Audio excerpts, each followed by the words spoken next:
Calendar ఇస్తాం, job calendar ఇచ్చి ప్రతి సంవత్సరం ప్రభుత్వ ఉద్యోగాలను భర్తీ చేస్తామని చెప్పి హామీ ఇస్తే 16,000 మంది టీచర్ పోస్టులు ఖాళీలు ఉన్నాయి గడిచిన 8-9 సంవత్సరాలు. వాటన్నిటికీ పరీక్ష పెట్టి ఎంపిక చేసి అందరినీ కూర్చోబెట్టి మీకు ఎక్కడ ఖాళీ ఉంటే అక్కడ మీకు ఉద్యోగాలు ఇస్తున్నాం, 16,000 మంది మీరు వెళ్ళి ఉద్యోగాలు చేయండి అని చెప్తే అందరు టీచర్లని ఇవాళ ఏ టీచర్లు అయితే బడుల్లో టీచర్లు లేకుండా ఉన్నాయో ఆ బడులకి టీచర్లను వేయడం జరిగింది. మీ బిడ్డలకి మంచి భవిష్యత్తుని మంచి విద్యని అందించే కార్యక్రమం చేయడం జరిగింది. అలాగే పోలీస్ కానిస్టేబుల్స్ దాదాపుగా 5,000 మందికి పోలీస్ కానిస్టేబుల్ ఉద్యోగాలు 5,757 ఉద్యోగాలు ఖాళీ ఉంటే వాటన్నిటికి కూడా పరీక్షలు పెట్టి సెలక్షన్లు చేసి 5,757 మంది కానిస్టేబుల్ ఉద్యోగాలు కూడా భర్తీ చేసి ఇవాళ మీ భద్రత కోసం మీ రక్షణ కోసం అలాగే ఈనాడు రక్షకులుగా మనందరికీ తోడుగా కానిస్టేబుల్ ఉద్యోగాలను కూడా భర్తీ చేసినటువంటి ప్రభుత్వం ఈ ప్రభుత్వం. దాదాపుగా ఇవాళ అంగన్వాడీ కార్యకర్తలు అలాగే రోడ్లు అనేక రకాలుగా కార్యక్రమాల్ని ఇవాళ చేస్తూ వస్తున్నాం. ఇవన్నీ మనం చేస్తూ ఉంటే ఇంకొక బాధ్యత పోయిన వైసీపీ ప్రభుత్వం మనకి ఇచ్చిపోయింది. 2 కార్యక్రమాలు ఇచ్చారు వాళ్ళు.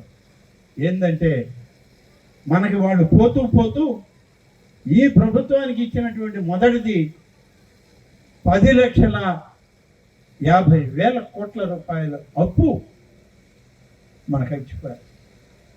10,50,000 కోట్ల రూపాయల అప్పు, 1 కాదు 2 కాదు. దానికి సంవత్సరానికి ఎంత వడ్డీ కట్టాలంటే 1,40,000 కోట్ల రూపాయలు వడ్డీ కట్టాలి బ్యాంకులు. ఇది వాళ్ళకి మనకి ఇచ్చినటువంటి బహుమానం. 5 సంవత్సరాలు ఆయన పరిపాలన చేసి దాదాపుగా 11 లక్షల కోట్ల రూపాయలు అప్పు ఇచ్చి ప్రతి సంవత్సరం ఈ అప్పు నువ్వు కట్టుకో, 1,40,000 కోట్ల రూపాయలు వడ్డీ కట్టుకో అని చెప్పి ఆ పెద్ద మనిషి ఈ ప్రభుత్వానికి అప్పచెప్పిపోయారు. మరి ఆయన రోడ్లు వేసాడా? మీరు 5 సంవత్సరాలు అడిగారు, ₹1 పెట్టి ఒక సిమెంట్ రోడ్డు వేయలా, లేదు ఒక గ్రామానికి మంచినీళ్ళు ఇచ్చి ఒక ఇంటికి కొళాయి ఇచ్చాడా? ఇవ్వలేదు. మరి బళ్ళు లేవు. మరి పిల్లలకి చదువుకునే బిడ్డలు ఉంటే ఒక బిడ్డకే ఇస్తాను, 2వ బిడ్డకి డబ్బు లేదన్నాడు.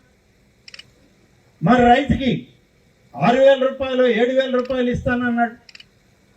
మరి ఇవన్నీ మార్పు చేసి ఇవాళ ఉన్నటువంటి తెలుగుదేశం కూటమి ప్రభుత్వం చంద్రబాబు నాయుడు అధికారంలోకి వచ్చాక ఎన్ని రకాలుగా పెంచి ఇస్తున్నాం. వాళ్ళు ఇచ్చిన అప్పు కట్టుకుంటున్నాం, వాళ్ళు కట్టాల్సిన వడ్డీ మనమే కడుతున్నాం. కానీ మీకు ఇచ్చిన హామీ మేరకు ఈ ప్రభుత్వం పనిచేస్తాము. ఇన్ని రకాలుగా ఇబ్బందులు ఉన్నా ఇంకా ఒకటి వదిలిపెట్టిపోయాడు ఆయన పోతా. మీ గ్రామాల్లో కూడా ఉంటుంది. 84 లక్షల టన్నుల చెత్త ఇచ్చిపోయాడు ఈ రాష్ట్రంలో. 84 లక్షల టన్నులు, 1 కాదు 2 కాదు. ఒక 10 కేజీల చెత్త మీ ఊర్లో ఉంటేనే ఈ ప్రభుత్వం ఏంది, ఇది చెత్త ప్రభుత్వం, మా వీధులు చూడడం లేదు, మా చెత్త ఎత్తడం లేదు అని మీరు తిడతారు. మీ ఇంట్లో చెత్త కూడా రోడ్లో మీరే పోస్తారు. ఇటువంటి పోసినవి ఎత్తకుండా నిలిపేసినవి 5 సంవత్సరాల్లో జగన్మోహన్ రెడ్డి గారు మీకు మాకు ఇచ్చిపోయినటువంటి బహుమానం ఏంటంటే 84 లక్షల టన్నుల చెత్త ఈ రాష్ట్రంలో వదిలిపెట్టిపోయారు. ఇవాళ మొదలు పెట్టాం. సంవత్సరంన్నరగా మేము చేసేటువంటి ఫలితం వల్ల ఈ 84 లక్షల టన్నుల చెత్త ఇప్పటికీ 45 లక్షల టన్నుల చెత్తను తొలగించగలిగాం. దాన్ని వివిధ రకాలుగా మన గ్రామాల నుంచి మన పట్టణాల నుంచి దూరం చేస్తుంది. మరి ఇవాళ ఈ ప్రభుత్వం వచ్చిన తర్వాత ప్రతి నెల 3వ శనివారం ప్రతి గ్రామంలో కూడా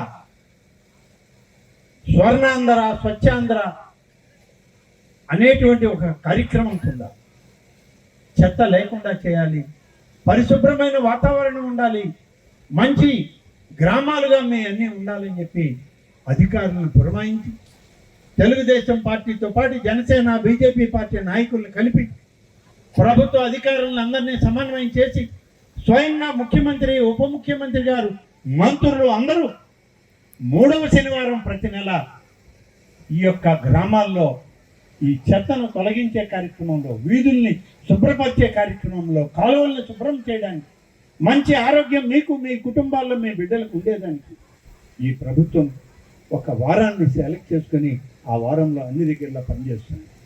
అంటే ఆ ఒక్కరోజు మేము వచ్చి చేస్తే మీదంతా పోద్దని కాదు.